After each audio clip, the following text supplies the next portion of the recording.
ሰላም። ዛሬ ደግሞ እንደ መሪ አስብ፣ እንደ ባለሙያ ስራ፣ ቲንክ ላይክ ሊደር ወርክ ላይክ ፕሮ የሚለውን ሀሳብ ይዘን እናወራለን ማለት ነው። ይህ ሀሳብ ትኩረት የሚሰጠው ስትራቴጂያዊ ሀሳብ እና ትጋትን አጣምሮ ስኬትን ማስመዝገብ ላይ ትኩረት ያደረገ ድንቅ ሀሳብ ነው።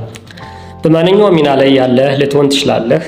የመሪነት አእምሯዊ ውቅርህን ከፍ አድርገህ የምትፈልገውን ሀሳብ በአይነ ህሊናህ ስለህ እነሱን ለማሳካት ስትራቴጂ ነድፈህ ወጥነት ያለው ጠንካራ የሥራ ባህል ይዘህ ተከታታይነት ያለው ከፍተኛ ጥረት ያለው ውጤት የሚያመጣ ወይንም መምጣት እንዳለበት የሚጠቁም ነው።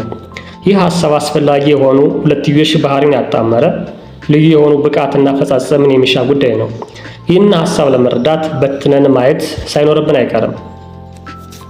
እንደ መሪ አስብ ስንል ራዕይ የያዘ እሳቤ ይኑርህ። ለዛ ደግሞ ስትራቴጂ ቀይስ ማለታችን ነው። የጋራ እይታ ለማምጣት ትልቅ ግብን በማስቀመጥ ለሌሎች መነሳሳት መፍጠር ነው አንዱ የመሪዎች መለያ ባህሪ። ይህን ደግሞ ስንል ጥልቁን ምስል መመልከት ይፈልጋል። የረዥም ጊዜ ግቦችን መረዳት ይፈልጋል። የወደፊት ተግዳሮቶችን ወይም እድሎችን አስቀድሞ መተንበይን ይፈልጋል። ስለዚህ እንደ መሪ አስብ ማለት እነዚህን ያካተተ ሀሳብና ተግባር ከውን ማለት ነው። ይህንን ማስፈጸም የሚቻልበትን ስትራቴጂ መቀየስ ደግሞ አግባብነት ያለው ነው ማለት ነው። ይህ ደግሞ አናሊቲካል ክህሎትን፣ ሂሳዊ ወይም ጥልቅ የሆነ አስተሳሰብን ከተለዋዋጭ ሁኔታዎች ጋር መላመድን ይጠይቃል። ሌላኛው የባለቤትነት ስሜት ማዳበር፣ ለውጤቶች ኃላፊነት መውሰድ፣ መመሪያዎችን ብቻ ለመጠበቅ፣ ችግሮችን በንቃተ ህሊና መለየትና የመፍትሄ ሀሳቦችን ማቅረብ አንድ እንደ መሪ ከሚያስብ ሰው የሚጠበቅ ነው።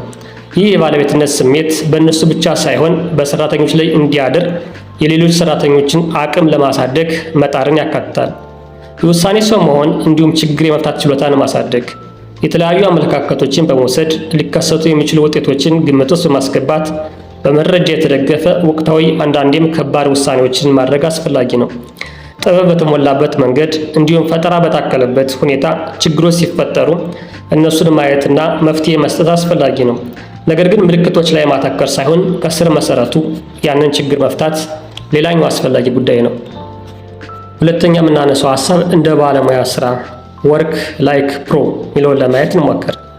ሰዓት አክባሪና በደንብ ለስራ የተዘጋጀ መሆን። ሰዓት አክብረህ ስትመጣ በጊዜ መስራት ያለብን ትሰራለህ።